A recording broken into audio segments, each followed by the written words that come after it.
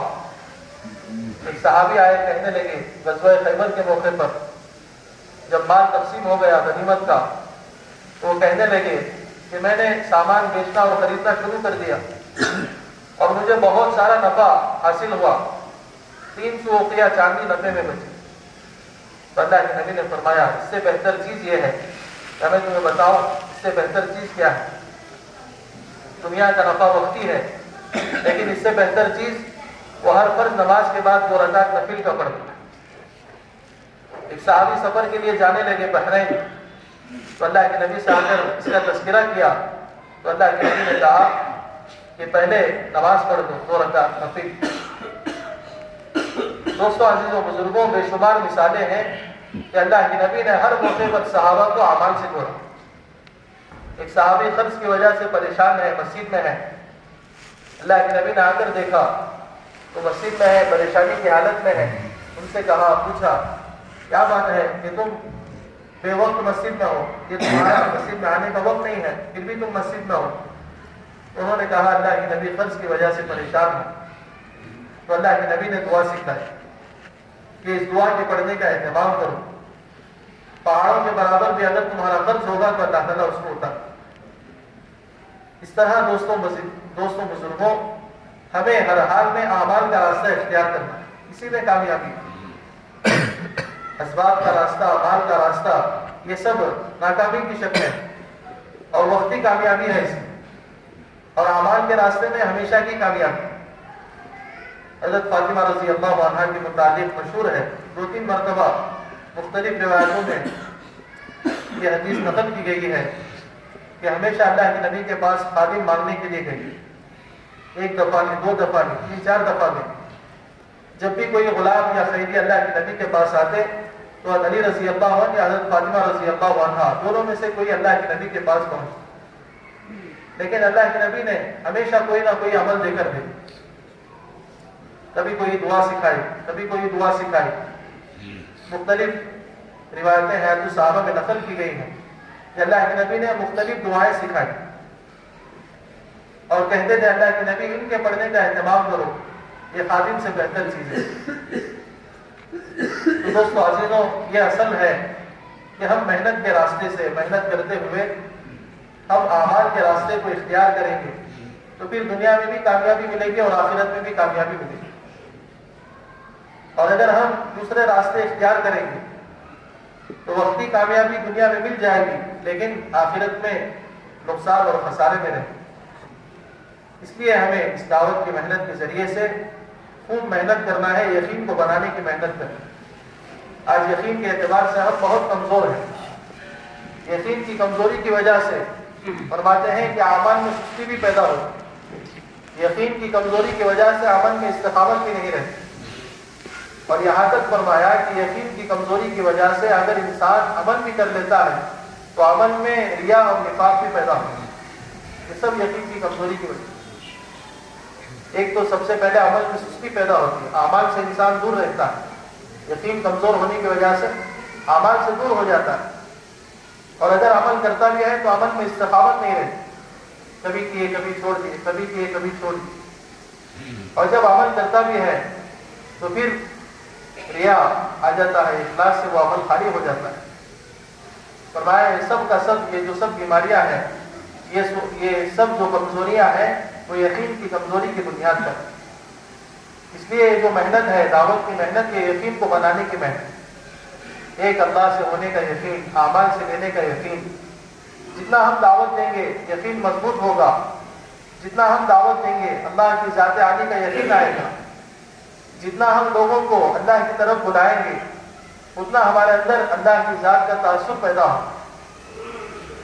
اس لیے کہ یہ محنت ہے ہی دعوت اور عبادت کو جمع کرنے، دعوت میں بھی لگے اور عبادت میں بھی لگے۔ عبادت میں بھی ہمیں کمال کو پہنچنا ہے، اور فرمایا یہ دعوت کی محنت اس لیے ہے کہ اس کے ذریعے سے عبادتوں میں کمال پیدا ہوتا ہے، معاملات میں کمال پیدا ہوتا ہے، معاشرت میں حسن پیدا ہوتا ہے۔ یہ دعوت کی محنت کا اثر۔ دوستو عزیزوں، محنت کرتے رہیں گے، محنت کرتے رہیں گے تو ہر چیز میں کمال پیدا ہوگا، عبادت میں کمال پیدا ہوگا، اور پھر معاملات میں اچھائی آئے گی، معاملات درست ہوں گے، اور معاشرت ہماری درست ہوگی، اخلاق ہمارے بنتے چلے جائیں گے۔ صحابہ کی مثالیں ہمارے سامنے ہیں کہ صحابہ نہ ہی اخلاق میں اچھے تھے، نہ ہی معاملات میں اچھے تھے، نہ ہی ان کے اندر ایمان تھا، نہ ہی ان کے اندر کوئی صفت تھی، لیکن اللہ کے نبی نے جب انہیں محنت پر ڈالا تو ایک ایک چیز میں کمال پیدا ہوتا گیا۔ عبادت میں بھی کمال پیدا ہو گیا، نمازوں میں انہماک اور نمازوں میں یقین، لمبی لمبی نمازوں کے پڑھنے کے عادی ہو گئے صحابہ۔ اسی طرح اخلاق ان کے بن گئے، معاشرت ان کی بگڑی ہوئی معاشرت کو درست ہو گئی، بگڑے ہوئے معاملات کو درست ہو گئے۔ تو دوستو عزیز و بزرگوں، یہ سب محنت کا کمال۔ فرماتے ہیں کہ جتنی محنت ہوگی اتنی ہدایت وجود میں آئے گی۔ حضرت نے بیانات میں لکھا ہے کہ جتنی محنت ہوگی اتنی ہدایت وجود میں آئے گی، اور جتنی ہدایت وجود میں آئے گی اتنا دین پر چلنا آسان ہے۔ آدمی دین پر جو چلتا ہے وہ ہدایت کی بقدر چلتا ہے کہ جتنی ہدایت ہوگی اتنا دین پر چلے گا، اور ہدایت جو ملتی ہے وہ محنت کے بقدر ملتی ہے۔ محنت اگر کام ہوگی تو ہدایت بھی کام ہوگی، مجاہدہ اگر کام ہوگا تو محنت کام ہونے کی وجہ سے اللہ تعالیٰ ہدایت کو بھی کام کرے گا۔ اس لیے دوستو عزیز و بزرگوں، محنت میں ہمیں آگے بڑھنا ہے۔ حضرت نے بیانات میں لکھا ہے کہ تو وہ دو طرح کی محنت ہوتی ہے، محنت کرنے والے دو طرح کے ہوتے ہیں۔ ایک تو محنت کرنے والوں کی مقدار بڑھے کہ محنت کرنے والے روزانہ بڑھ رہے ہیں۔ فرمایا محنت کرنے والے اگر روزانہ بڑھتے رہیں گے، بڑھتے رہیں گے، 1 سے 10 ہو گئے، 10 سے 20 ہو گئے، 20 سے 50، 100 ہو گئے، اگر 1 لاکھ بھی ہو جائے اور سب کی تھوڑی تھوڑی ہی محنت رہے تو فرمایا ہدایت بہت دیر سے آئے۔ محنت کرنے والے بہت ہیں لیکن محنت کی مقدار کم ہونے کی وجہ سے ہدایت کے آنے میں تاخیر ہوتی ہے۔ اگرچہ محنت کرنے والے 1 لاکھ ہیں، لیکن محنت کی مقدار کم ہے، بہت تھوڑا وقت دے رہے ہیں محنت میں، بہت تھوڑا وقت محنت کے لیے نکال رہے ہیں اور زیادہ وقت کاروبار کے لیے نکال رہے ہیں۔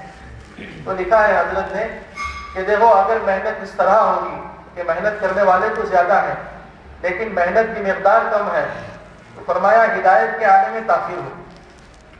فرمایا دوسرا طریقہ محنت کا یہ ہے کہ محنت کرنے والے اپنے مقدار کو بڑھائیں، محنت کرنے والے اپنے مقدار کو اگر بڑھا لیں کہ روزانہ 1 گھنٹے سے 2 گھنٹے پر آ گئے، 2 گھنٹے سے 4 گھنٹے پر آ گئے، 4 گھنٹے سے 8 گھنٹے پر آ گئے، تو فرمایا اگر مقدار بڑھانے والے کم بھی ہوں گے لیکن ان کے ذریعے سے اللہ تعالیٰ مسلمانوں کو بھی ہدایت دیں گے اور انسانیت کو بھی ہدایت پر کریں گے، یعنی یہ ہدایت مسلمانوں سے نکل کر عام انسانیت تک پہنچے۔ اس لیے دوستو عزیزو ہمیں محنت کی مقدار کو بڑھانا، اصل مجاہدہ اسی میں ہے کہ آدمی اپنے کاروبار میں سے وقت کو کم کرے، اپنے گھر کی ضروریات میں سے وقت کو کم کرے، اپنے گھر کی مشغولیات میں سے وقت کو کم کرے اور محنت کی مقدار کو بڑھاتا چلا جائے۔ محنت میں لگنے کے بعد، دعوت میں لگنے کے بعد روزانہ مقدار بڑھتی رہے اور جتنی محنت کی مقدار بڑھے گی ہدایت اتنی زندگی میں آئے گی اور جتنی ہدایت آئے گی اتنا دین پر چلنا آسان ہوگا۔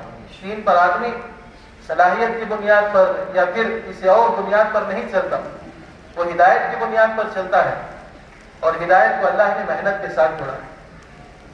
تو دوستو عزیز و بزرگوں، یہ کام محنت کا بھی ہے، یہ کام مجاہدے کا ہے، یہ کام اپنے آپ کو مٹانے کا ہے۔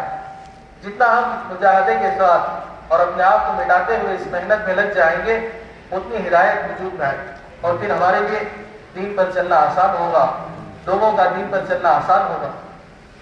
حضرت نے بیانات میں حضور صلی اللہ علیہ وسلم کے زمانے کی محنت کا ایک نقشہ جمع کرا کہ حضور کے زمانے میں محنت کا نقشہ کیسے تھا۔ لکھا ہے کہ اس زمانے میں تجارت کی کوئی شکلیں نہیں جیسے آج ہماری شکلیں ہیں، کھیتی باڑیاں بھی ہیں، تجارت کی شکلیں ہیں، ملازمت کی شکلیں ہیں، دکان کی شکلیں ہیں، مختلف طرح کی تجارتیں آج رائج ہیں۔ ہر آدمی کسی نہ کسی تجارت میں لگا ہوا ہے، کسی نہ کسی مشغولی میں لگا ہوا ہے، لیکن وہ زمانہ ایسا تھا کہ نہ ہی مکے میں کھیتی باڑی کی کوئی شکل تھی، نہ ہی تجارت کی کوئی شکل تھی، نہ ہی کوئی حکومت کے دفاتر تھے جہاں کوئی آدمی ملازمت کر سکے۔ آج بہت سارے دفاتر ہیں، آفیسز ہیں جس میں مختلف ملازمتیں ہیں، لیکن اس زمانے میں کوئی ملازمت نہیں تھی، کوئی تجارت کی شکل نہیں تھی۔ اگر تجارت بھی کرنا ہے تو کچھ مالدار لوگ مکے کے باہر جا کر تجارت کرتے اور وہاں سے کچھ سامان لا کر یہاں مکے میں بیچتے تھے۔ بہت کم ذرائع تھے تجارت کی، ملازمت کی کوئی شکل نہیں تھی۔ کھیتی باڑی بھی مکے میں ایسے عام نہیں تھی جیسے اس زمانے میں عام ہے، لیکن اللہ کے نبی نے ان تمام شکلوں سے نکال کر ایک محنت پر اللہ کے نبی نے ڈالا، ہر صحابی کو محنت پر اللہ کے نبی نے ڈالا۔ دوستو عزیز و بزرگوں، فرماتے ہیں اس زمانے میں جب لوگ حج کے لیے آتے تھے تو فرمایا اس زمانے کی طرح حج کے ذریعے سے آج حکومت کمانا جانتی ہے، یعنی حج کے ذریعے سے جو حجاج آ رہے ہیں ان کے ذریعے سے حکومت کو ایک بڑی آمدنی کا ذریعہ ہوتا ہے اس زمانے میں۔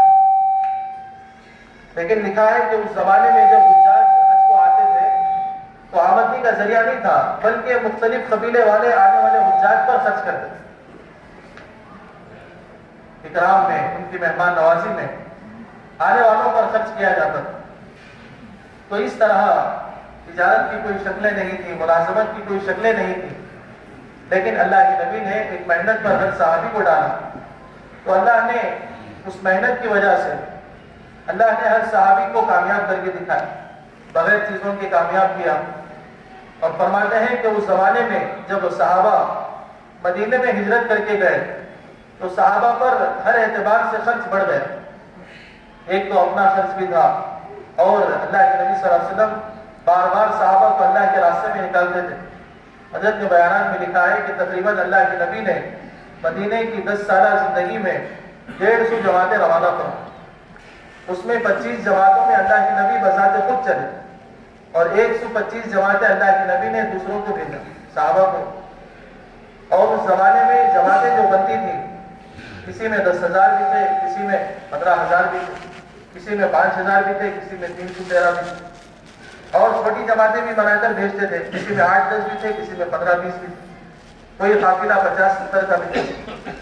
اس طرح مختلف جماعتیں اللہ کے نبی نے بنائی، تو صحابہ پر خرچ ایسا تھا کہ اپنا بھی خرچ تھا، اور جو کمزور صحابہ تھے جن کے پاس وسعت نہیں تھی، ایسے صحابہ کا بھی خرچ جو مالدار صحابہ تھے وہ اٹھاتے تھے۔ اور اسی طرح صحابہ پر ایک دوسرا خرچ یہ تھا کہ اللہ کے نبی کے زمانے میں مختلف قبائل کہیں اگر قحط پڑ گیا، اگر کوئی کمزوری آ گئی، تو اللہ کے نبی کے پاس مدد مانگنے کے لیے آئے، تو اللہ کے نبی اس کا بھی تقاضا صحابہ پر ڈالتے کہ یہ بھی خرچ صحابہ پر۔ اور اسی طرح فرمایا جو اسلام قبول کر کے ہجرت کر کے آتے ہیں تو ان کے ٹھہرانے کا، ان کی مہمان نوازی کا خرچ یہ بھی صحابہ پر۔ تو فرماتے ہیں کہ اخراجات زیادہ تھے لیکن آمدنی کے ذرائع نہیں، اس لیے کہ صحابہ کی کھیتی باڑیاں بھی وہ خاص شکل کی نہیں تھی جس سے زیادہ آمدنی آ سکتی، یا پھر تجارت کا کوئی نظام نہیں تھا لیکن اخراجات زیادہ تھے۔ لیکن دوستو، عزیز و بزرگوں، اللہ کے نبی نے جب محنت پر ڈالا تو یہ سارے اخراجات پورے ہوتے گئے۔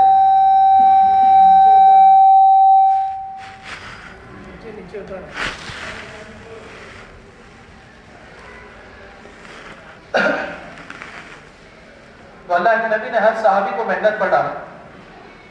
محنت پر پڑنے کی وجہ سے دوستو، عزیز و بزرگوں، ایک تو سب کی ہدایت ہوتی گئی، سب کی تربیت ہوتی گئی، اور یہاں اللہ نے اخراجات کو بھی پورے کر دیا۔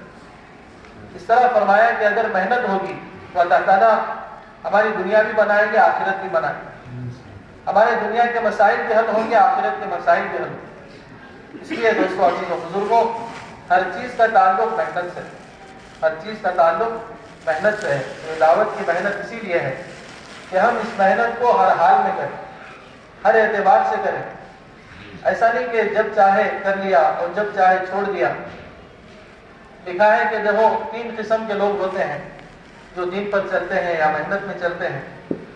یا تو حالات میں چلتے ہیں، جیسے کسی پر حال آ گیا، کوئی مصیبت آ گئی، کوئی پریشانی آ گئی، یا کچھ کمزوریاں آ گئی، بیماریاں آ گئی، تو لوگ دین پر چلتے ہیں، اعمال میں لگ جاتے ہیں، محنت میں لگ جاتے ہیں تاکہ وہ حال دور ہو جائے۔ تو ایک قسم کے لوگ یہ ہیں کہ حالات کو دیکھ کر دین پر چلتے ہیں، حالات کو دور کرنے کے لیے فرض پڑ گیا تو فرض کو دور کرنے کے لیے اعمال میں لگ گئے، نماز میں لگ گئے، محنت میں لگ گئے۔ اسی طرح کوئی اور پریشانی آ گئی تو پھر کیا ہے، اعمال میں لگ گئے تاکہ وہ پریشانی دور ہو جائے۔ فرمایا ایک قسم تو یہ ہے کہ یہ حالات کو دیکھ کر دین پر چلتے ہیں۔ فرمایا دوسرے وہ ہیں جو ماحول کو دیکھ کر دین پر چلتے ہیں، محنت میں چلتے ہیں۔ حضرت نے ایک مرتبہ مثال دی، جیسے لوگ رمضان آتا ہے تو چاند دیکھ کر عبادت میں مشغول ہوتے ہیں اور چاند دیکھ کر عبادت سے دور ہو جاتے ہیں۔ رمضان کا چاند دیکھا تو اب عبادت شروع ہو گئی، اب نماز بھی ہو رہی ہے، روزہ بھی، زکوٰۃ بھی، قرآن بھی پڑھ رہے ہیں، صدقہ خیرات بھی ہو رہا ہے۔ فرمایا یہ ماحول کا دین ہے کہ ماحول کو دیکھ کر سب لوگ محنت میں آ گئے، اعمال میں آ گئے، بے نمازی نمازی بن گئے، روزہ رکھنے والے بن گئے، صدقہ خیرات بھی کر رہے ہیں، سال بھر قرآن نہیں کھولا لیکن اب رمضان میں قرآن بھی پڑھ رہے ہیں، 3-4 قرآن بھی ختم کر لی۔ اور جیسے ہی رمضان ختم ہو گیا، عید کا چاند دیکھا تو اب ساری چیز ختم ہو گئی، نماز بھی ختم ہو گئی، صدقہ خیرات بھی ختم ہو گیا، سب کچھ ختم ہو گیا، قرآن کو بھی بند کر کے رکھ دیا طاق پر۔ دوستو، عزیز و بزرگوں، فرمایا یہ ماحول کا دین ہے کہ ماحول کو دیکھ کر محنت میں آ گئے، اعمال میں آ گئے، یا تو حالات کو دیکھ کر محنت میں آ گئے، اعمال میں آ گئے۔ فرمایا تیسرے یہ ہے کہ خواہش پر چلنے والے، خواہش کا دین کہ جو پسند ہوا اس کو کر لی اور جو پسند نہیں رہا اس کو چھوڑ دی۔ مثال دی ہے، یہ تو طریقہ منافقین کا تھا، خواہش پر چلنا، خواہش کا دین اختیار کرنا، یہ منافقین کا طریقہ۔ اللہ نے قرآن میں آیت نازل فرمائی، وَمِنَ النَّاسِ مَن يَعْبُدُ اللَّهَ عَلَى حَرْفٍ۔ بعض لوگ ایسے ہیں جو بارڈر پر چلتے ہیں۔ کہاں چلتے ہیں؟ کنارے کنارے پر چلتے ہیں، حالات کو دیکھ کر چلتے ہیں۔ اگر اچھائی دکھتی ہے تو ادھر آ جاتے ہیں، مسلمانوں کے لشکر میں اعمال میں آ جاتے ہیں، گویا کہ اپنے آپ کو بھی مسلمان ظاہر کرتے ہیں۔ تاکہ فائدہ مل جائے، اور اگر نقصان نظر آئے تو وہیں سے دور ہو جاتے۔ تو دوستو عزیز و بزرگوں، یہ خواہش کا دین ہو گیا، یا تو حالات کا دین، یا تو ماحول کا دین، یا پھر خواہش کا دین۔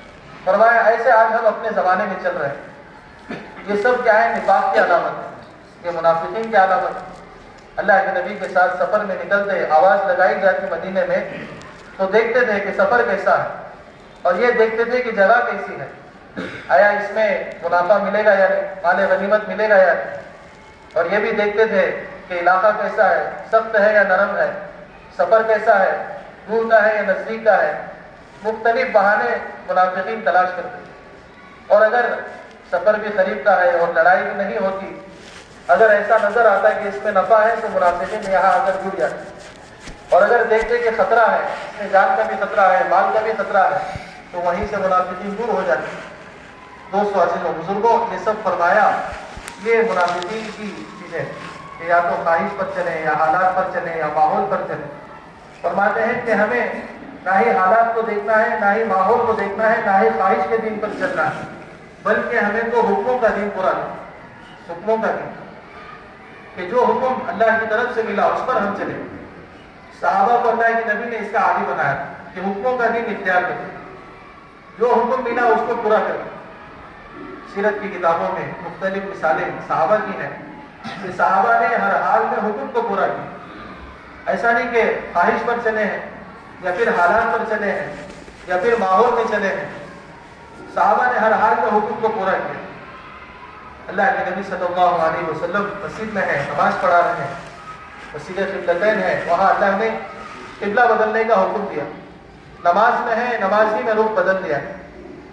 ایسا نہیں کہ نماز سے پہلے بدل لیں، یا نماز باقی ہے نماز کے بعد بدل لیں۔ دوستو عزیز و بزرگوں، صحابہ ہر حال میں حکم کو پورا کیا۔ فرمایا ہمیں محنت کے ذریعے سے حکموں کا دین اپنی زندگی میں لانا، کہ اللہ کے جتنے احکامات ہیں وہ سب کے سب ہمارے اندر آ جائیں، چاہے وہ ہمارے موافق ہو یا ہمارے موافق نہ ہو، ہماری طبیعت کے خلاف ہو یا ہماری طبیعت کے موافق ہو، ہر حال میں حکموں کے دین پر چلنا۔ اللہ کے نبی نے غزوہ خیبر کے موقع پر حکم دیا، صحابہ نے غنیمت میں بہت سارے گدھے آئے تھے، تو گدھوں کا گوشت اس وقت تک وہ حلال سمجھتے تھے، تو سب نے اپنے پکانے کا انتظام کیا، سخت بھوک کی حالت۔ فوراً اللہ نے حکم نازل کیا کہ یہ گدھے کا گوشت جائز نہیں ہے، تو سارے صحابہ نے اپنی ہانڈیاں لوٹا۔ ایسا نہیں کہ پکا ہے، ہانڈی میں پک کر موجود ہے، تیار ہے، اس کو آپ کھا لیں گے، آج کے بعد سے یہ حکم ہمارے لیے نافذ ہو جائے گا، پھر ہم آج کے بعد سے بچ جائیں گے۔ دوستو عزیز و بزرگوں، سخت بھوک کی حالت میں حکم کو پورا کرنا صحابہ کے لیے آسان۔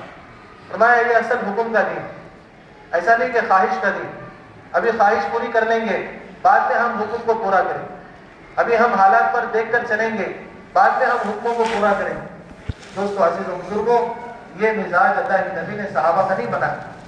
صحابہ کا مزاج حکموں کو دیکھ کر چلنا، کہ جو حکم اللہ کی طرف سے متوجہ ہوا اس کو صحابہ پورا کرنا۔ اسی طرح مدینے میں شراب کے حرام ہونے کی مثال ملتی ہے کہ اللہ کے نبی نے اعلان کرایا شراب کے حرام ہونے کا، تو بہت سارے صحابہ اس وقت شراب کی مجلسوں میں بیٹھے ہوئے تھے۔ بعض لوگوں کے یہاں پینے پلانے کا دور چل رہا تھا، لیکن حکم آ گیا، حرام ہو گئی، تو اب اپنی ساری خواہشات کو صحابہ نے چھوڑ دی۔ ایسا نہیں کہ جو باقی ہے اس کو پورا کر لیں گے، جو باقی ہے اس کو ختم کر لیں گے، اور یہ جو ہے اس کو بڑھا لیں گے۔ مدینے میں اللہ کے نبی نے جب اعلان کیا تو گلیوں میں پانی کی طرح شراب بہے۔ فرمایا یہ حکموں کا دین ہے، کہ صحابہ حکموں کو اختیار کرتے ہیں۔ اس لیے دوستوں عزیز و بزرگوں، ہمیں محنت کے ذریعے سے اللہ کے حکموں کو زندگی میں لانا، ہر حال میں اللہ کا حکم ہمارے سے پورا ہوگا، ہر حال میں اللہ کے نبی کا طریقہ ہمارے سے نہ چھوٹے، یہ محنت ہے۔ اس لیے یہ دعوت کی جو محنت ہے بہت عظیم اور مبارک محنت، بہت عالی محنت، اس میں ہمیں اپنے آپ کو لگانا ہے، اور حکموں کے اعتبار سے، اطاعت کے اعتبار سے، روزانہ محنت کے اعتبار سے ہمیں آگے بڑھنا ہے۔ جتنی محنت ہوگی اتنی اللہ کی طرف سے ہدایت آئے، اتنا اللہ کی طرف سے ہماری تربیت ہوگی، رہبری ملے گی۔ اور فرمایا جہاں محنت کمزور ہوگی دوستو عزیز و بزرگوں، ہدایت رک جائے، ترقی رک جائے، اور وہاں سے تنزلی شروع ہو جائے۔ آدمی اگر ہم محنت میں کمزور ہو جائیں گے تو ہدایت سے روزانہ پیچھے ہوتے چلے گے، اس لیے محنت کو ہمیں روزانہ کرنا اور محنت کی مقدار کو بھی بڑھانا اور محنت کے کرنے میں ہمیں اوصاف کو بھی پیدا کرنا ہے، فرمایا نبیوں والے صفات کو بھی پیدا کرنا ہے۔ اس لیے کہ بار بار ہم سنتے ہیں کہ محنت نبیوں والی محنت، تو نبیوں والی محنت میں ہمیں نبیوں والا مزاج لانا ضروری ہے، نبیوں والے اخلاق کا لانا ضروری ہے۔ نبیوں والی محنت میں نبیوں والے مزاج کے بغیر ہم پورا نہیں کر سکتے، اس محنت کا ہم ادا نہیں کر سکتے اور اس محنت میں کامل طور پر نہیں چل سکتے۔ اس لیے دوستو عزیز و بزرگوں، محنت کرتے کرتے اپنی ذات پر ہماری نظر ہو، روزانہ ہم اپنی ذات میں غور کریں کہ کس اعتبار سے ترقی ہو رہی ہے، کس اعتبار سے ہمارے اندر کی کمیاں دور ہو رہی ہیں، کس اعتبار سے ہمارے اندر اللہ کا یقین بڑھ رہا ہے یا گھٹ رہا ہے۔ یہ محنت کا نفع ہے، محنت کا نفع نقد ہے۔ ایسا نہیں کہ ہم محنت میں رہیں اور ہماری نگاہ ہماری اپنی ذات پر نہ ہو، ہمارے اخلاق پر نہ ہو، ہماری اپنی زندگی پر نہ ہو، تو محنت کرتے کرتے ہماری نگاہ ہماری اپنی زندگی پر ہو کہ روزانہ ہم محاسبہ بھی کرتے رہیں کہ ہمارا تعلق اللہ سے بڑھ رہا ہے یا نہیں، ہماری نمازوں میں وہ کیفیت پیدا ہو رہی ہے یا نہیں، نمازوں کے اعتبار سے ہم ترقی کر رہے ہیں یا نہیں، قرآن کے اعتبار سے، تعلیم کے اعتبار سے ہم ترقی کر رہے ہیں یا نہیں۔ یہ روزانہ ہمیں محنت کے بعد ہے، اس لیے کہ محنت یہ اثر کرتی ہے، یہ اثر لاتی ہے، محنت کا اللہ نے تاثیر رکھی ہے۔ یہ انبیاء والی محنت ہے تو اس میں اثر ضرور ہے، لیکن دوستو عزیز و بزرگوں، یہ اپنا اثر اس وقت ظاہر کرے گی جب ہم نگاہ اپنی طرف رکھیں اور اس محنت کے ذریعے سے کچھ لینے والے بنیں گے۔ بے کوئی ارادہ نہیں، کوئی نیت نہیں، بے ارادہ اور بے نیت محنت کریں گے، دوستو عزیز و بزرگوں، اس کا اثر بھی ظاہر نہیں۔ اس لیے محنت کو ہمیں اپنی ذات کو سامنے رکھ کر کرنا۔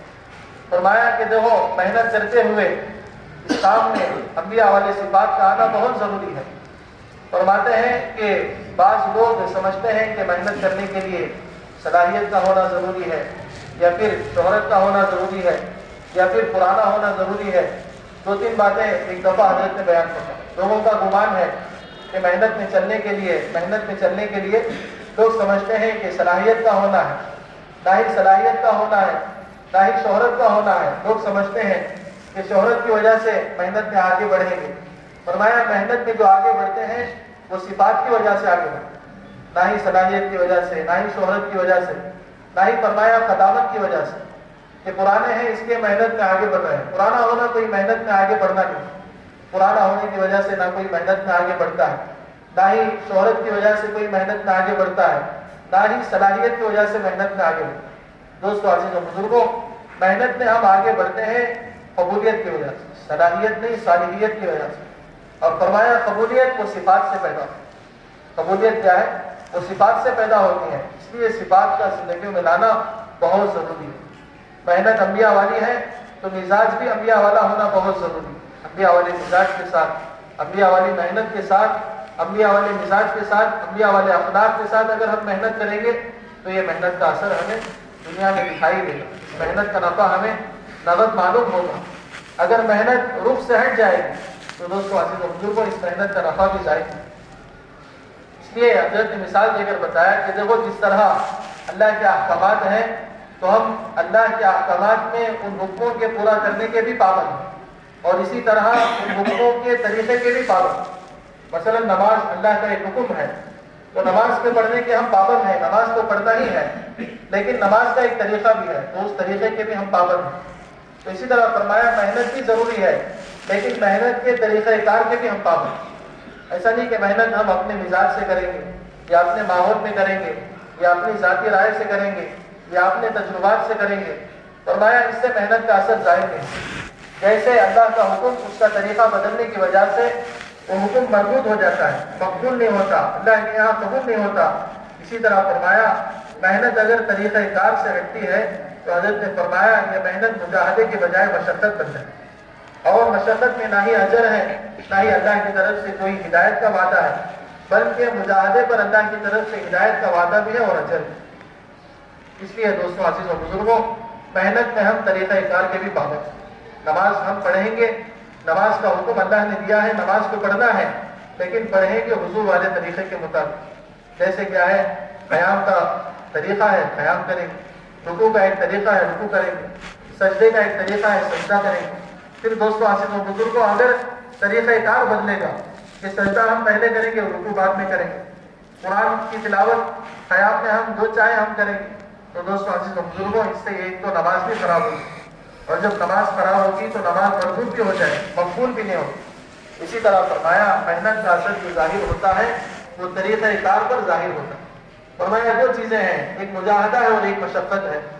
جب مجاہدہ وہ ہے کہ ہمارا طریقہ سنت کے مطابق، سنت کے مطابق اگر ہمارا کوئی عمل ہوگا تو وہ مجاہدہ بنے، اور مجاہدہ جو بنے گا وہ اللہ کی طرف سے ہدایت کو لے کر آئے گا اور اس میں اجر بھی ہوگا۔ اور اگر کوئی طریقہ کار سنت سے ہٹ جائے گا تو فرمایا وہ چیز عمل کے باوجود مشقت بن جائے، محنت ہو رہی ہے لیکن مشقت بن جائے، اب مشقت میں نہ ہی اجر ہے نہ ہی ہدایت ہے۔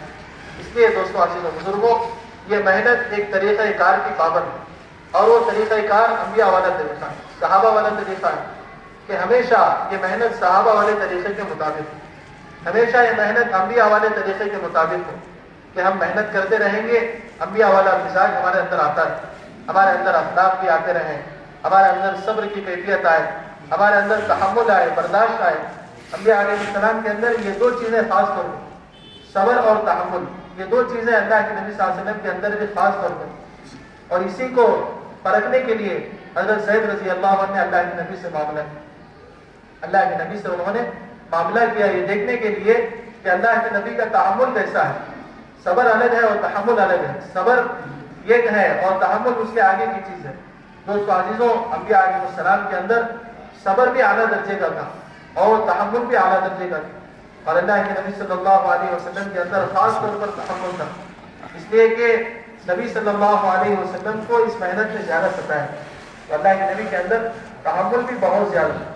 تحمل کی مثالیں سیرت میں حضرت نے جمع فرمائی ہے، صحابہ میں حضرت زید رضی اللہ عنہ کا واقعہ ہے کہ اللہ کے نبی سے انہوں نے معاملہ کیا، ایک جگہ ایک علاقے میں قحط آ گیا، فاقہ آ گیا، تو وہاں والے آئے اور اللہ کے نبی سے کچھ مانگنے لگے۔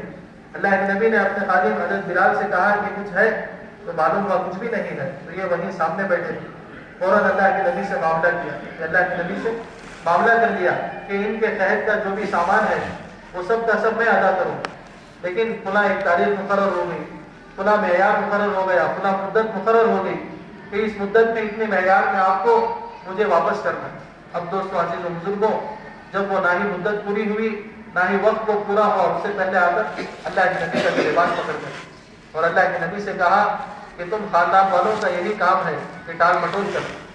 دوستو عزیز و بزرگوں اس وقت اللہ کے نبی نے جو تحمل کیا اس کا وہ اللہ کے نبی کا تحمل ان کے ایمان لانے کا ذریعہ، اس لیے فرمایا اللہ نے ہر چیز کا ایک اجر لکھا ہے، لیکن صبر کا اجر اللہ نے قرآن میں بیان نہیں کیا، کتنا اجر دیں گے اور کیا دیں گے یہ دوستو عزیز و بزرگوں اللہ نے بیان نہیں کیا۔ علماء نے کتابوں میں لکھا کہ ہر چیز کا اجر اللہ نے ایک مقرر فرما دیا، ایک معیار مقرر فرما دیا کہ فلاں عمل کا فلاں اجر ہے، لیکن اللہ نے صبر کا اجر وہ قرآن میں بیان نہیں فرمایا۔ اس لیے دوستو عزیز و بزرگوں ہمیں اس محنت میں صبر کے ساتھ تحمل کے ساتھ چلنا، اسی طرح صفات کے ساتھ چلنا ہے کہ ہمارے اندر اللہ کے نبی کے اخلاق آتے جائیں اور ہمارے اندر صبر اور تحمل بھی آتا جائے، اور ہمارے اندر سے وہ برائیاں ختم ہو جائیں جو برائیاں محنت سے ہمیں دور کر دیتی، وہ برائیاں جو ہمیں دین سے دور کر دیتی، جیسے حسد ہے، غیبت ہے اور لوگوں کے ساتھ بدگمانی کرنا ہے۔ لکھا ہے کتابوں میں کہ دیکھو امت میں جتنے فرقے بنے ہیں وہ تنگ دلی کی وجہ سے اور آپس کی عصبیت کی وجہ سے بنے۔ امت میں جو فرقے بنے ہیں اس میں غیروں کا دخل نہیں، لکھا ہے کہ امت میں جو فرقے بنے ہیں اس میں غیروں کا دخل نہیں ہے، بلکہ امت میں جو فرقے بنے ہیں وہ ہماری اپنی تنگ دلی کی وجہ سے، ہماری اپنی حسد کی وجہ سے اور ہمارے اپنی عصبیت کی وجہ سے۔ اس لیے دوستوں عزیز و بزرگوں ہمارے اندر سے ان چیزوں کا ختم ہونا بھی بہت ضروری ہے، یہی محنت کا فاصلہ ہے۔ محنت کے ذریعے سے ہمیں روزانہ آگے بڑھنا ہے، صفات میں آگے بڑھنا ہے، اوصاف میں آگے بڑھنا ہے، اور اسی طرح اعمال میں آگے بڑھنا ہے، اسی طرح محنت میں آگے بڑھنا ہے۔ محنت ہوتی رہے گی تو اوصاف اور صفات خود بخود پیدا ہو۔ فرمایا حسد اور بدگمانی خاص طور پر جس سے بچنا ہے، اسی طرح غیبت سے بچنا ہے، بدگمانی سے بچنا ہے۔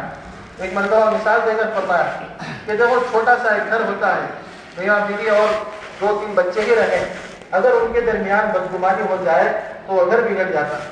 اسی طرح فرمایا کہ اتنا بڑا کام ہے، اگر ہم اس کام میں لوگوں کے ساتھ بدگمانی کریں گے تو یہ خود بخود بگڑ جائے، اس لیے جتنا ہم لوگوں کے ساتھ اچھا گمان کریں گے اتنا یہ کام میں ہمارے چلنا آسان ہوگا، جتنا ہم لوگوں کو ساتھ لے کر چلیں گے۔ لکھا ہے ایک مرتبہ کسی نے پوچھا کہ ایک واقعہ بتا رہے تھے ایک صاحب نظام الدین میں کہ ایک مولانا سال لگا کر حضرت سے ملنے کے لیے آئے اور ان سے کہا حضرت سے کہ حضرت دعا کر دیجیے کہ میں اس کام میں موت تک لگا رہا ہوں، استقامت کے ساتھ چلتا ہوں۔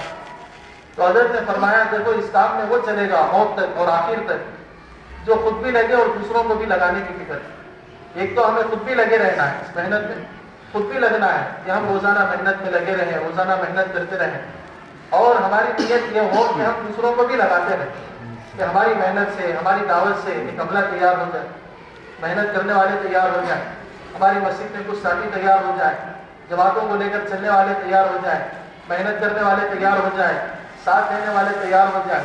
تو دوستوں عزیزوں بزرگوں، وہ آدمی چلتا رہے گا جو خود بھی لگے گا اور دوسروں کو بھی لگانے کی فکر کرے۔ ہمارے اندر ایک کیفیت یہ ہو، ایک صفت یہ ہو کہ خود بھی لگے ہیں اور دوسروں کو بھی لگانے کی ہمارے اندر یہ صفت ہے کہ ہم دوسروں کو بھی لگاتے رہیں، دوسروں کو بھی محنت میں لاتے رہیں، دوسروں پر بھی ہم محنت کرتے رہیں۔ اسی لیے بار بار کہتے ہیں کہ ہم پرانے ساتھی اپنی اپنی جماعت بنا کر چلیں گے، اپنی اپنی جماعت بنا کر سیروزہ میں چلتے رہیں گے تو یہ ہمارا عملہ بنے، ہمارا ہاتھ پیر بنے گے، ہمارے کام کرنے والے ساتھی بنے گے، ہماری وظیفہ جماعت کا عملہ بڑھے گا۔ تو خود بھی لگنا ہے، دوسروں کو بھی لگانا ہے۔ فرمایا دوسری چیز یہ ہے کہ خود بھی بننا ہے، دوسروں کو بھی بنانا ہے، کہ ہم محنت کے ذریعے سے خود بنتے رہیں، یعنی ہمارے اندر یقین بنے، ہمارے اندر اللہ کی ذات سے ہونے کا یقین ہمارے اندر بڑھتا رہے اور دوسروں کو بھی ہم بناتے رہیں، ترغیب دیتے رہیں۔ کتابوں میں مثال لکھی ہے، جیسے چھلنی ہے، حضرت نے مثال دی کہ دیکھو ہمیں کام کرتے کرتے چھلنی نہیں بننا۔ چھلنی کیا ہے؟ آٹا چھانتی ہے تو سارا اچھا جو آٹا ہے وہ چھن جاتا ہے اور جو کچرا رہتا ہے وہ اس کے اندر رہ جاتا ہے۔ تو فرمایا ہمیں ایسا نہیں بننا ہے کہ ہم خود تو چل رہے ہیں، دوسروں کو بنانے کی فکر ہے، لیکن خود اندر سے کھوکھلے ہیں، ہمارے اندر خرابیاں ہیں، ہمارے اندر بگاڑ ہے، ہمارے اندر وہ برائیاں ہیں، ہمارے اندر کمزوریاں ہیں۔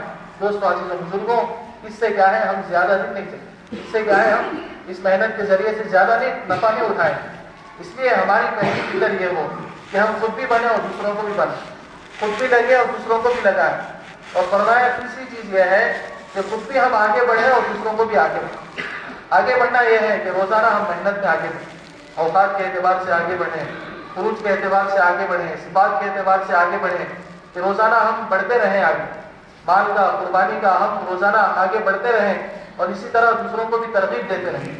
فرمایا ہم سوئی کی طرح نہ بنیں، جب وہ سوئی کیا کرتی ہے سب کو سلتی ہوئی جاتی ہے، سلتی ہے تو سب کو جوڑتی ہے لیکن خود الگ رہتی ہے۔ تو مثال دے کر فرمایا کہ ہمیں خود بھی بننا ہے، دوسروں کو بھی بنانا ہے، خود بھی لگنا ہے، دوسروں کو بھی لگانا ہے، اور خود بھی آگے بڑھنا ہے، دوسروں کو بھی آگے بڑھنا ہے۔ یہ فرمایا یہ صفات انبیاء والی صفات، اگر اس کے ساتھ اگر ہم چلتے رہیں گے تو پھر فرمایا استقامت کے ساتھ ہم موت سے چلتے۔ اس لیے دوستوں عزیزوں بزرگوں، یہ جو محنت ہے وہ اپنی ذات کو بنانے کی محنت، یہ جو محنت ہے وہ اپنے اندر کے یقین کو بنانے کی محنت ہے، ہمارے اندر کے اعمال بن جائے، ہمارے اخلاق بن جائیں، ہماری زندگی بن جائے، ہمارا یقین بن جائے اور ہمارے اندر کا بگاڑ ختم ہو جائے، ہمارے اندر کسی طرح کا کوئی بگاڑ نہ ہو۔ اور اسی طرح فرمایا ہمارے اندر کسی طرح کا کوئی غلط قسم کا جذبہ ہو، جیسا کہ بار بار ہم سنتے ہیں کہ ہمارے اندر انتخاب کا جذبہ نہ ہو، ہمارے اندر ہر ایک کی ہدایت کا جذبہ ہو، ہر ایک کے ساتھ خیر خواہی کا جذبہ ہو، ہر ایک کے ساتھ خیر خواہی کا جذبہ ہوگا تو پھر ہمارے لیے محنت میں آگے بڑھنا آسان ہوگا، پھر یہ ہماری محنت کارگر ہوگی۔ دوستو عزیز و دوست، حضرت نے لکھا ہے مولانا صاحب نے اپنے ملفوظات میں 4 قسم کے جذبات اگر ہوں گے تو فرمایا وہ محنت سے دور ہو جائے۔ ایک تو ہے مال کا جذبہ، کہ ہمارے اندر ہرگز مال کا جذبہ نہ ہو، مال کا جذبہ نہ ہو۔ دوستو عزیز و بزرگوں، یہ مال کا جذبہ انسان کو دنیا سے یعنی آخرت سے بہت دور کر دیتا ہے اور آدمی دنیا کے بہت قریب ہو جاتا ہے۔ فرمایا حضرت نے لکھا ہے کہ دیکھو مال کے جذبے کی وجہ سے انسان دوسرے کی قربانی دے دیتا ہے، اپنی زندگی کو بنانے کے لیے، اپنے جاہ کو بنانے کے لیے، اپنے مرتبے کو آگے بڑھانے کے لیے آدمی دوسرے کی قربانی دے دیتا ہے۔ تو لکھا ہے دیکھو زندگی جو بنتی ہے وہ قربانی سے بنتی ہے۔ ایک آدمی اپنی قربانی دے رہا دوسروں کے لیے اور ایک آدمی دوسروں کی قربانی دے رہا اپنے لیے، اپنی زندگی کو بنانے کے لیے۔ اپنے عہدے کو بچانے کے لیے، اپنے پھر کیا ہے منصب کو بچانے کے لیے دوسروں کی قربانی دے رہا ہے۔ تو فرمایا یہ حکومت والوں کا مزاج ہے، یہ مال والوں کا مزاج ہے کہ دوسروں کی قربانی دیتے ہیں اپنی زندگی کو بچانے کے لیے، اپنے منصب کو بچانے کے لیے، اپنے عہدے کو بچانے کے لیے۔ حکومت والوں کا مزاج ہے، چاہے غریب جیسا رہے، بھوکا رہے، پیاسا رہے، ننگا رہے، ان کی کوئی پرواہ نہیں ہوتی، لیکن اپنا عہدہ وہ باقی رہے، اس پر وہ دوسروں کی قربانی دے۔ تو اسی طرح فرمایا یہ حکومت والوں کا مزاج، اور فرمایا دینداروں کا مزاج یہ ہے کہ وہ اپنی قربانی دیتے ہیں دوسروں کی زندگی کو بنانے کے لیے اپنی قربانی دیتے ہیں۔ لکھا ہے بیانات میں حضرت نے کہ جو آدمی اپنے جان مال میں سے، اپنے جان مال کے حصے میں سے دوسروں کے لیے کوئی حصہ نہیں نکالے گا، وہ اللہ کے نزدیک سب سے برا آدمی اللہ کے نزدیک وہ ہے وہ جو اپنے مال کے حصے میں سے، اپنے جان کے حصے میں سے تھوڑا سا حصہ دوسروں کے لیے نہ نکالے، وہ اللہ کے نزدیک بہت برا ہے۔ اور آگے لکھا اس سے برا آدمی وہ ہے جو دوسروں کے مال کو، دوسروں کی زندگی کو بگاڑ کر اپنا کوئی عہدہ بنا، اپنی زندگی بنائے۔ اس لیے دوستوں بزرگوں، جب مال کا جذبہ زندگی میں آتا ہے، دل میں آتا ہے، تو انسان وہ آخرت سے بہت دور ہو جائے۔ اس لیے حضرت نے فرمایا کہ ہمارے اندر مال کا جذبہ نہ، اسی طرح فرمایا ہمارے اندر شہرت کا جذبہ نہ، ہم یہ سوچیں کہ مشہور ہو جائے، لوگوں کے سامنے مشہور ہو جائے، لوگوں کے درمیان مشہور ہو جائے۔ دوستو عزیز و بزرگوں، بارہا ہم نے سنا ہے کہ صحابہ کا مزاج اپنے آپ کو چھپانے کا، صحابہ کا مزاج اپنے آپ کو چھپانے کا تھا، اپنے آپ کو دبانے کا تھا، اور اپنے آپ کو صحابہ اس طرح چھپاتے تھے جیسے کیا ہے کوئی باپردہ عورت اپنے آپ کو چھپاتی ہے۔ کئی مثالیں ہم نے بارہا سنی۔ حضرت سلمان فارسی رضی اللہ عنہ کا واقعہ مشہور ہے۔ گورنر تھے ایک علاقے کے، اور لوگوں نے آ کر معلوم کرنا چاہا کہ ہمیں سلمان فارسی رضی اللہ عنہ جو صحابی ہیں ان سے ملنا ہے۔ حالانکہ پھر ملاقات ہو گئی، حضرت جی سے خود ملاقات ہوگی۔ انہوں نے کہا کہ ہمیں صحابی سے ملنا ہے جو حضرت سلمان فارسی رضی اللہ عنہ، اور وہ اللہ کے نبی کے صحابی ہیں۔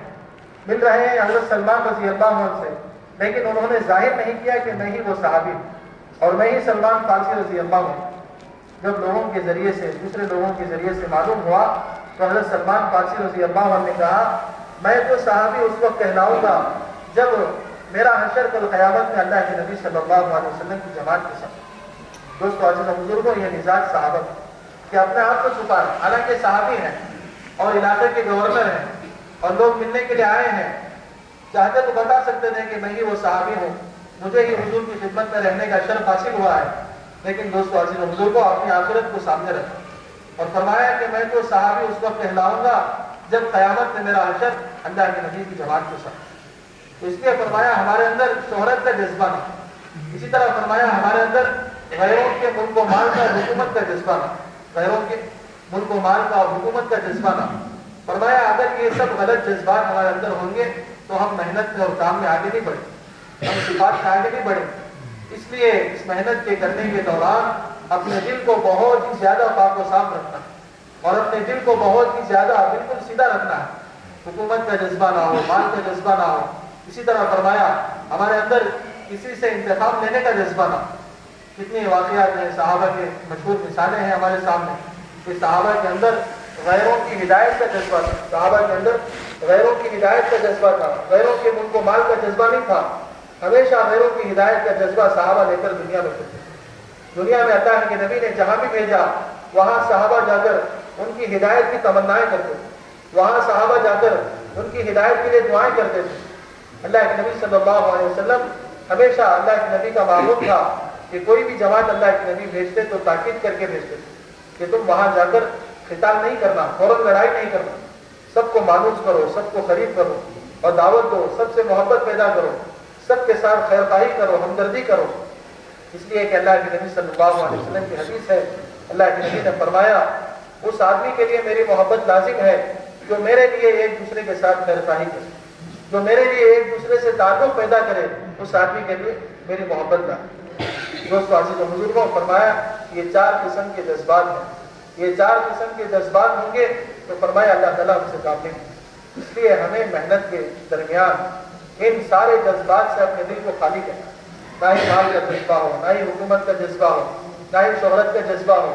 اسی طرح فرمایا چلنے کے دوران بہت ساری ناگواریاں پیش آتی ہیں، کبھی اپنوں سے پیش آتی ہیں، کبھی غیروں سے پیش آتی ہیں، لیکن کسی سے انتخاب کا جذبہ ہمارے اندر، کسی سے بدلہ لینے کا جذبہ نہ ہو، نہ ہی اپنوں سے بدلہ لینے کا جذبہ ہو، نہ ہی غیروں سے بدلہ لینے کا۔ اگر ہم صبر اور تحمل کے ساتھ چلتے رہیں گے دوستو عزیز و بزرگوں، اللہ تعالیٰ ہم سے کام لیتے رہیں، ہم محنت میں آگے بڑھتے رہیں، ہم صفات میں آگے بڑھتے رہیں گے اور ہم اللہ کے قریب ہوتے رہیں گے۔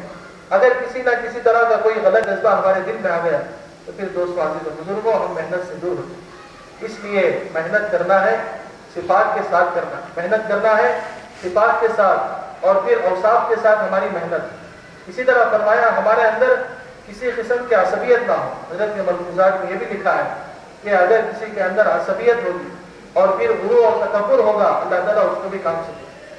آج ہم دیکھتے ہیں کہ عصبیت کی وجہ سے ہمارے اندر یہ سب سے بڑی خرابی ہے عصبیت۔ لوگ سمجھتے ہیں کہ یہ ہمارے علاقے کا ہے، ہمارے گھر کا ہے، ہمارے خاندان کا ہے۔ فرمایا اللہ کے نبی نے نہ ہی کوئی عربی کسی اجمی پر وہ فوقیت رکھتا ہے، نہ ہی کوئی کالا گورا ایک دوسرے پر فوقیت رکھتا ہے۔ اللہ کے نزدیک تو مکرم اور معزز وہ ہے جو تقوی والا۔ دوستو عزیز و بزرگوں، اللہ کے نبی نے عصبیت کو ختم کیا، اللہ کے نبی نے عصبیت کو ختم کیا ہے۔ اللہ کے نبی صلی اللہ علیہ وسلم کے زمانے میں ایک مرتبہ غزوے میں گئے تو دو صحابہ کے درمیان لڑائی ہو گئی، تو وہ دو ان میں سے ایک انصاری تھا اور ایک مہاجری تھا، تو دونوں کے درمیان ہاتھا پائی بھی ہو گئی۔ تو دونوں نے اپنے گروہ کو پکارا، انصاری نے کہا وہ انصار اور مہاجر نے کہا وہ مہاجرین کی جماعت، انہوں نے کہا وہ انصار کی جماعت۔ اللہ کے نبی نے جب یہ جملہ سنا وہ انصار کی جماعت اور وہ مہاجرین کی جماعت جب انہوں نے کہا تو اللہ کے نبی نے جب یہ جملہ سنا تو کہا یہ اتنا بدبودار جملہ ہے کہ اگر سمندر میں ڈالا جائے تو وہ کڑوا ہو۔ تو دوستو عزیز و بزرگوں، اس طرح اللہ کے نبی نے عصبیت کو ختم کیا، لسانیت اور قومیت اور رنگ، یہ فرمایا اس سے عصبیت پیدا ہوتی ہے کہ یہ ہماری زبان کا ہے، یہ ہمارے رنگ کا ہے، یہ ہماری قوم کا ہے، یہ ہماری برادری کا ہے، نسب و نسب، اور یہ ہمارے خاندان کا ہے، یہ ہمارے علاقے کا ہے۔ فرمایا ہم سب امتی ہیں اور ساری امت میں ہم ہیں۔ یہ دوستو عزیز و بزرگوں، عصبیت کو ختم کرنا، عصبیت کے ساتھ محنت نہیں ہو سکتی۔ عصبیت کو ختم کر کے علاقائیت اور رنگ اور روح اور اسی طرح زبان، ان ساری چیزوں کو ختم کر کے ہمیں یکسوئی کے ساتھ محنت، جب دوستو عزیز و بزرگوں اس طرح محنت ہوگی، صفات کے ساتھ اوصاف کے ساتھ محنت ہوگی تو یہ محنت کارگر ہوگی۔ تو دوستو عزیز و بزرگوں، محنت یہ طریقہ کار کی بات کہ ہماری محنت ایک طریقہ ہے، ایک سنت ہے اور ایک صحابہ کی سیرت ہے۔ اس طریقے پر ہماری محنت کا رخ نہ بدلے، کہیں ایسا نہ ہو کہ محنت کا رخ ہم بدل دیں۔ دوستو عزیز و بزرگوں، محنت کا رخ بدلے گا تو پھر اللہ تعالیٰ کی طرف سے وہ ہدایت نہیں ملے گی جو ہدایت مطلوب ہے۔ اس لیے محنت کا رخ متعین ہے۔ اب محنت کا رخ کیا ہے؟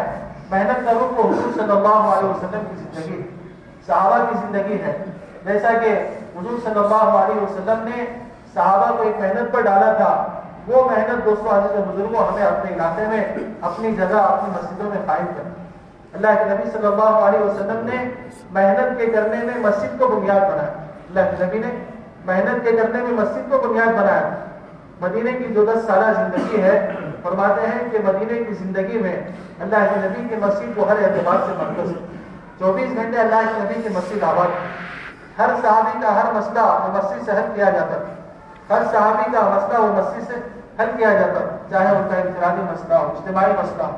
اس لیے دوستو عزیز و بزرگوں، ہمیں مسجد کو محنت کی بنیاد بنانا۔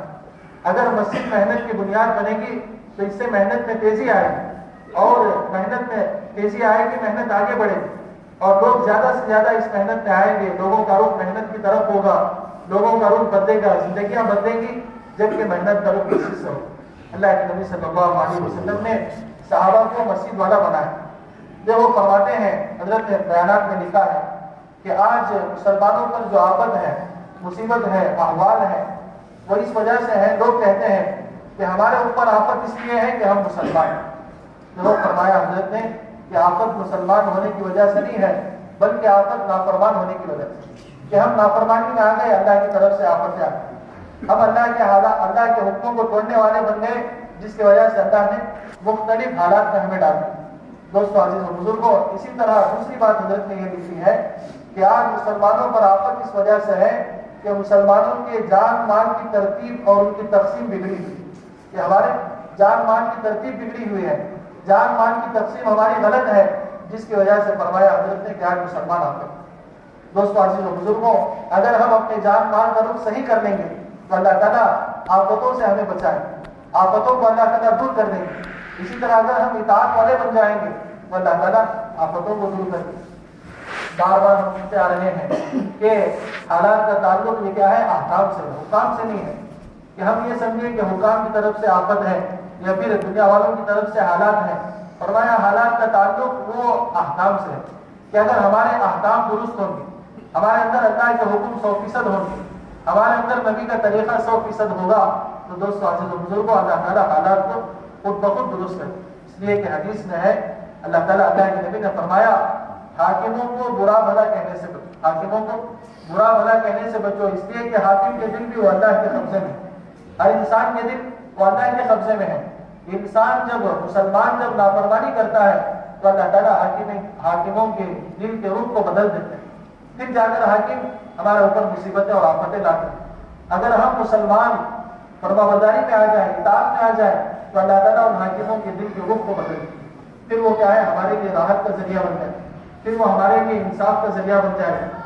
دوست عزیز و بزرگوں، اس لیے فرمایا کہ ہمارے اوپر جو حالات ہیں وہ حکموں کو توڑنے کی وجہ سے، اس لیے محنت کے ذریعے سے ہمیں اپنی زندگی میں اطاعت کو لانا ہے، قربانیوں کو لانا ہے، مجاہدے کو لانا ہے۔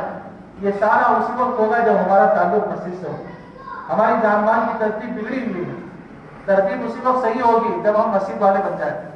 دوستو عزیز و بزرگوں، حضرت نے بیانات میں مدینے کی زندگی کا ایک نمونہ پیش کیا ہے کہ اللہ کے نبی نے جو صحابہ کی جماعت تیار کی تھی تو زیادہ سے زیادہ صحابہ کا وقت باہر لگتا تھا، زیادہ سے زیادہ صحابہ کا وقت باہر لگتا تھا۔ حضرت نے لکھا ہے کہ دیکھو 150 جو جماعتیں نکلی ہیں اللہ کے نبی کے زمانے میں، اگر اس کا تخمینہ اور اندازہ لگایا جائے تو ہر صحابی کے حصے میں سال میں 6 سے 7 مہینے باہر رہنا ملتا ہے، یعنی ہر صحابی ہر سال 6 سے 7 مہینے باہر رہتے تھے، اور پھر جب مدینے میں رہتے تھے تو وہ پھر اپنے کاروبار میں نہیں رہتے تھے۔ صحابہ جب مدینے میں رہتے تھے 5-6 مہینے جو مدینے میں ان کے بچتے تھے، وہ صحابہ اپنے کاروبار میں یا پھر اپنی تجارت میں، اپنی کھیتی باڑی کو درست کرنے میں نہیں لگے رہتے تھے، بلکہ فرمایا اللہ کے نبی اندر رہنے کے زمانے میں صحابہ کو مسجد والا بنا کہ جب تک باہر ہے باہر ہے، جب اندر ہے وہ مسجدوں کے لیے وقت ہے، آنے والوں کو سکھانا، خود بھی سیکھنا۔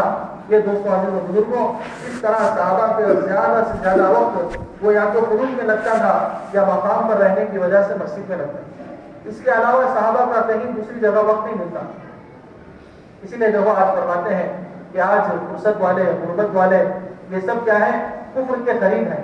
فرصت والا کفر کے قریب ہے، غربت والے کفر کے قریب ہیں۔ اس لیے فرمایا یہ کفر کے 3 اسباب ہیں، فرصت اور غربت اور جہالت۔ آج فرصت کی وجہ سے، غربت کی وجہ سے، جہالت کی وجہ سے آدمی وہ کفر کے قریب پہنچ رہا ہے، ارتداد کے قریب پہنچ رہا ہے۔ اس زمانے میں ارتداد عام اسی وجہ سے ہے کہ ہم نے اپنی فرصت کو غنیمت نہیں سمجھا۔ حالانکہ حدیث میں ہے کہ اپنی فرصت کو غنیمت سمجھ دو مشغولی سے پہلے، کہ وہ فرصت مشغولی میں بدل جائے اس سے پہلے اس فرصت کو غنیمت سمجھ۔ اس لیے دوستوں بزرگوں، آج ایک آواز لگائی جا رہی ہے کہ ہم کم سے کم اپنی فرصت کا وقت مسجد کو دیں۔ اگر ہماری یہ فرصت کا وقت مسجد میں لگ جائے گا تو اس سے بہت بڑا کام وجود میں، خود بھی دیندار ہو جائیں گے، خود کا بھی عمل کرنا آسان ہو جائے گا۔ جس طرح صحابہ مدینے میں مسجد کو وقت دیتے تھے 2 اعتبار سے، ایک تو خود کے سیکھنے سکھانے میں بھی وقت دیتے تھے، ایسا نہیں کہ صحابہ بالکل سیکھے ہوئے تھے، اللہ کے نبی کے پاس روزانہ بیٹھ کر سیکھتے تھے۔ لکھا ہے کتابوں میں مختلف قسم کے حلقے اللہ کے نبی کے زمانے میں روزانہ لگتے تھے، خود اللہ کے نبی کی مجلس میں روزانہ اللہ کے نبی حلقہ لگاتے تھے۔ حضرت ابو موسیٰ اشعری رضی اللہ عنہ کی روایت ہے، وہ فرماتے ہیں کہ روزانہ فجر کی نماز کے بعد اللہ کے نبی کا حلقہ لگتا تھا جس میں صحابہ قرآن کے متعلق اللہ کے نبی سے پوچھتے تھے، کچھ صحابہ فرائض کے متعلق پوچھتے تھے اور کچھ صحابہ خواب کی تعبیرات پوچھتے تھے۔ اس طرح مختلف چیزوں کا دور ہوتا، مختلف قسم کے حلقے اللہ کے نبی کی مسجد میں لگتے تھے۔ ایک روایت میں ہے کہ اللہ کے نبی روزانہ ستون ابو لبابہ ایک ستون ہے، وہاں اللہ کے نبی روزانہ اپنا حلقہ لگاتے تھے۔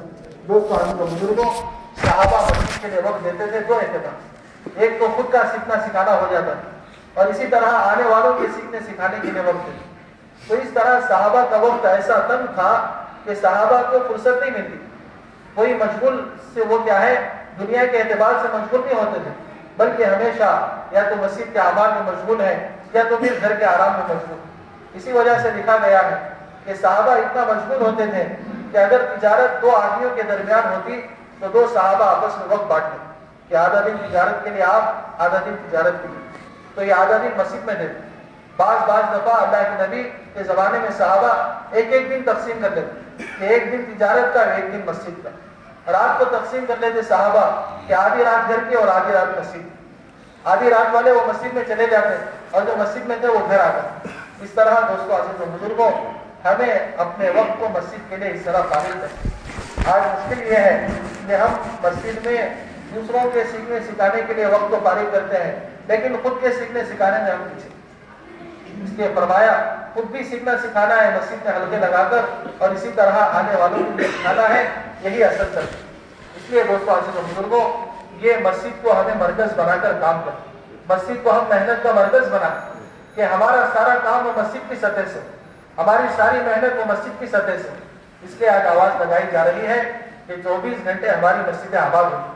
دوستوں عزیز و بزرگوں حضور صلی اللہ علیہ وسلم کے زمانے میں اور صحابہ کے زمانے میں مسجدیں 24 گھنٹے آباد، 100% آباد.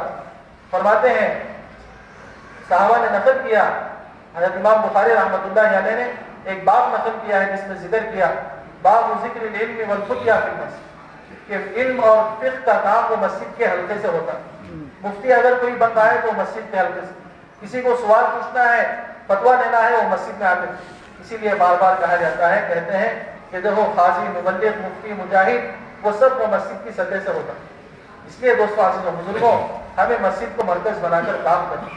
اسی وجہ سے اللہ کے نبی نے بے شمار فضائل مسجد کے اعتبار سے بیان کیے گئے ہیں. سیکھنے سکھانے کے اللہ کے نبی نے وہ فضائل بیان کیے ہیں جو فضائل دوسروں کی نہیں ہیں.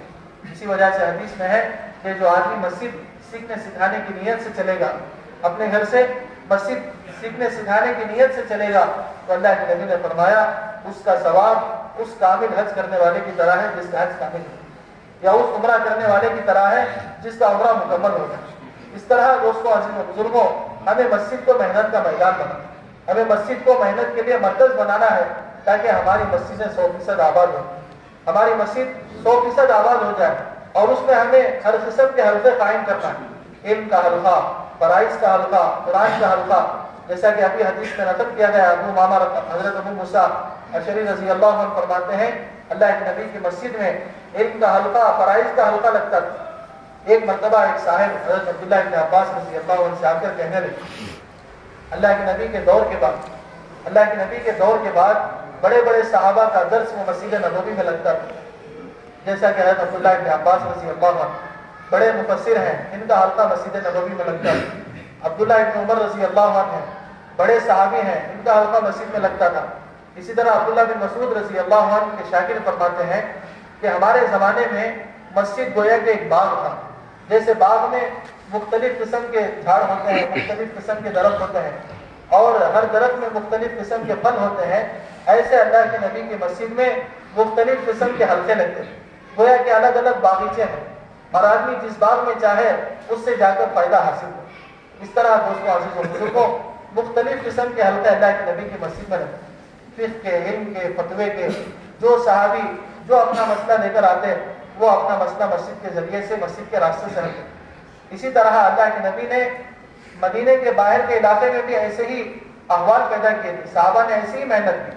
حضرت ابو درداء رضی اللہ عنہ، حضرت معاذ بن جبل رضی اللہ عنہ کے بارے میں ہے کہ اللہ کے نبی نے ان کو دمشق، ملک شام بھیجا. دمشق میں حضرت ابو درداء رضی اللہ عنہ کے متعلق ہے کہ وہ دمشق میں گئے اور وہاں کی مسجد میں علمی حلقوں کو قائم کیا، قرآن کے حلقوں کو.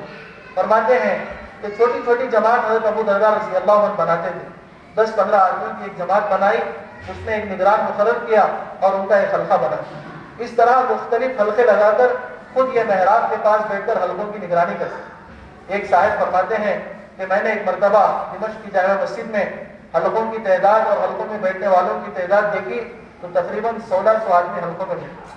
اس طرح دوستوں عزیز و بزرگوں ہمیں مسجد کو حلقوں سے آباد کرنا، یہی محنت کا رخ ہے اور یہی اصل محنت ہے کہ ہماری محنت مسجد کے اعتبار سے ہو اور ہماری مسجد 100% آباد ہو.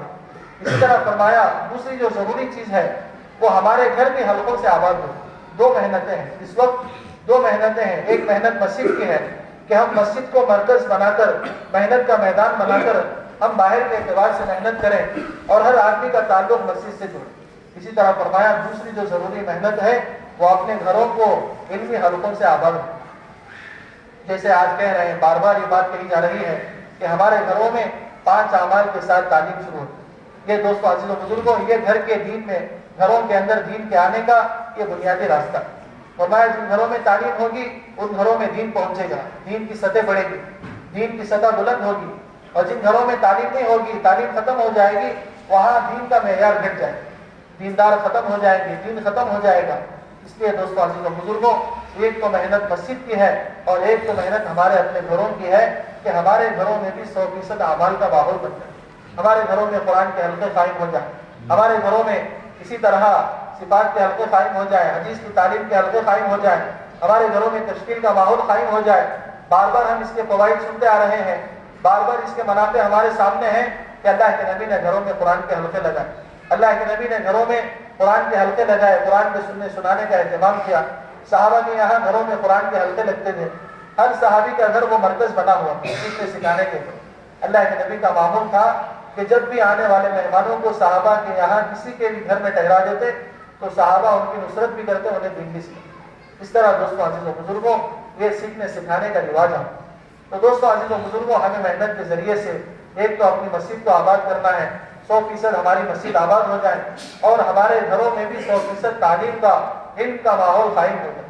قرآن کے حلقے لگیں، حدیث کے حلقے لگیں، تشکیل کا ماحول ہو، ہمارے گھر کی عورتوں میں سادگی آئے، ایک مزاج دعوت کا بن جائے.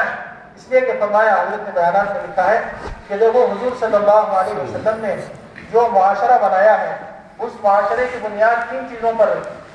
ایک تو چیز یہ ہے کہ معاشرے میں پاکیزگی ہو، اور دوسرا ایک کہ سادگی ہو، اور تیسرا ایک کہ حیا ہو. دوستو عزیز و بزرگوں محنت نہ ہونے کی وجہ سے یہ ساری چیزیں بدل گئی. حیا، ہمارے گھروں کی حیا وہ بے حیائی میں بدل گئی، ہمارے گھروں کی سادگی وہ اسراف میں بدل گئی، پاکیزگی ختم ہو گئی. اس لیے فرماتے ہیں کہ دیکھو گھروں کی تعلیم کے ذریعے سے ہمیں اپنے معاشرے کو پاکیزہ بنانا، ہمارے گھروں کا ماحول ہو، ہمارے گھر کی عورتوں کے اندر سادگی آئے، مزاج آئے، دعوت کا مزاج آئے، اور اسی طرح ہمارے گھروں کی بے حیائی ختم ہو جائے. اس کے لیے گھروں کے قرآن کے حلقے، حدیث کے حلقے، گھروں میں تعلیم کے حلقے بہت ضروری. اس کی وجہ سے دوستو عزیز و بزرگوں ان حلقوں کی برکت سے بڑے بڑے صحابہ کو ہدایت ملی. حضرت اکرمہ رضی اللہ عنہ کا واقعہ لکھا ہے، مشہور ہے کہ ان کے اسلام لانے کا ذریعہ ان کی بیوی بنی ہے. ان کی بیوی نے دعوت کیا اور ان کو کھینچ کر اللہ کے نبی کے پاس لائے اور اللہ کے نبی کی خدمت میں بٹھا دیا. دوستو عزیز و بزرگوں اللہ کے نبی کی خدمت میں انہوں نے اسلام کو قبول کر لیا اور وہاں انہوں نے عزم کیا کہ جتنا جان اور مال میں نے اللہ کے دین کو مٹانے کے لیے خرچ کیا ہے اس سے زیادہ جان اور مال کا حصہ اللہ کے دین کے احیاء میں لگاؤں، اللہ کے دین کی اشاعت میں لگاؤں. فرماتے ہیں کہ ایک مرتبہ عمر رضی اللہ عنہ کے زمانے میں بیٹھے ہوئے تھے. عمر رضی اللہ عنہ اندر یہ 2-3 بڑے صحابہ جو اس زمانے کے، مثلا حضرت اکرمہ ہیں اور حضرت سہیل ہیں، یہ مکے کے بڑے سرداروں میں سے تھے. اندر آنے کی اجازت طلب کی، عمر رضی اللہ عنہ سے اجازت طلب کی ان کے خادم سے. تو ان کے خادم نے آ کر عمر رضی اللہ عنہ سے عرض کیا کہ اکرمہ اور 2-3 صحابی آئے ہیں. تو عمر رضی اللہ عنہ اپنے کام میں مشغول تھے تو ان سے کہا کہ ان کو کہہ دو وہیں رہیں. لیکن تھوڑی ہی دیر گزری تھی کہ تھوڑی دیر کے بعد بدری صحابہ آئے اور وہ صحابہ جو شروع زمانے میں اسلام کو پھیلانے میں مصیبتوں کو برداشت کیا، حضرت بلال رضی اللہ عنہ، حضرت شہیب رضی اللہ عنہ اور حضرت عمار رضی اللہ عنہ، ان صحابہ کا تذکرہ ہے، ان صحابہ کے نام ہیں. تو انہوں نے جب اجازت چاہی تو فوراً دوستوں عزیزوں حضرت عمر رضی اللہ عنہ نے فوراً اجازت دی اور فوراً ان کو اندر بلا لیا. تو ان کے دل میں بات کھٹکی کہ کیا بات ہے، ہم نے اجازت چاہی اور ہمیں روک دیا گیا، اور یہ ہمارے سامنے معمولی سے رہنے والے فقیر صحابہ ان کو ہمارے سامنے اجازت دی گئی. لیکن فرماتے ہیں حضرت سہیل رضی اللہ عنہ وہ بڑے سمجھدار ہیں. اب انہوں نے یہ نہیں کہا کہ چلو ہم چلے جائیں، حضرت عمر رضی اللہ عنہ کا گھر چھوڑ دیں. انہوں نے کہا کہ دیکھو اکرمہ یہ لوگ ہم سے آگے بڑھ گئے، دنیا میں تو یہ ہم سے آگے بڑھ گئے، ہمارا اور ان کا مقابلہ دنیا میں نہیں رہا. اگر ہمیں آخرت میں ان کے ساتھ ملنا ہے تو ہمیں وہ کام کرنا ہے جو انہوں نے کیا.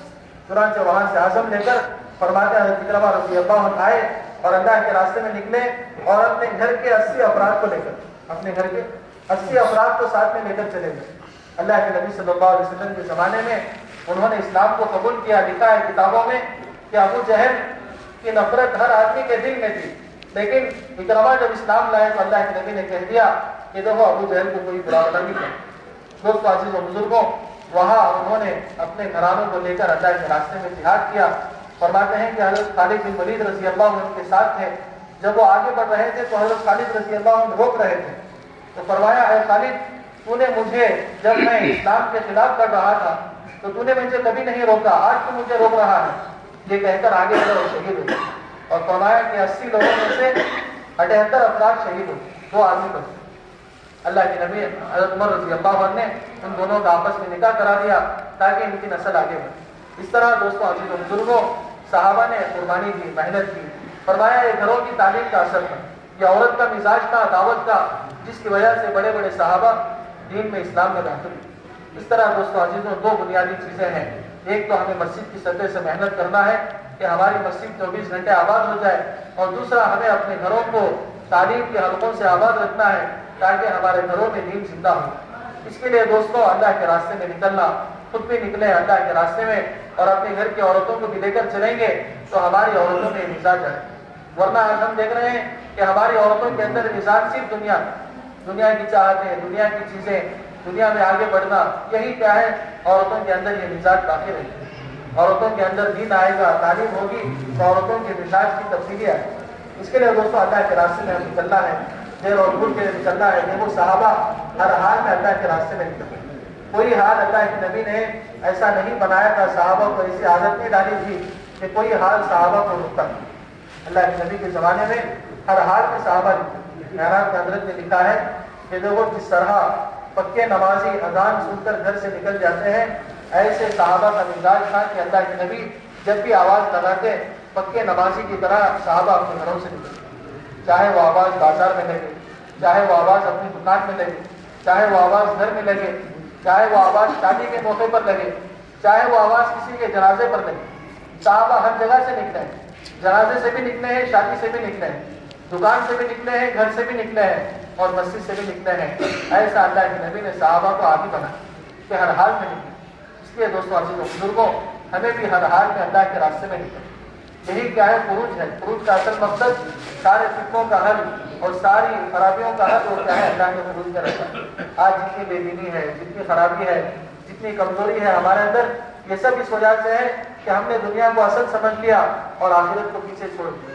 دوستوں عزیز و بزرگوں, اللہ کے راستے میں بار بار ان چیزوں کو چھوڑ کر نکلتے رہیں گے, اپنے گھروں کو, اپنے کاروبار کو, اپنی چیزوں کو چھوڑ کر بار بار نکلتے رہیں گے تو ہمارے اندر آخرت کی اہمیت ہے, ہمارے اندر دین کی اہمیت ہے. اس لیے دوستوں عزیز و بزرگوں, ہمیں ارادہ عزائم کرنا ہے اللہ کے راستے میں نکلنے کے. دیر اور دور کے لیے عزائم کریں, 5 مہینے کے لیے, 4 مہینے کے لیے عزائم کریں انشاءاللہ.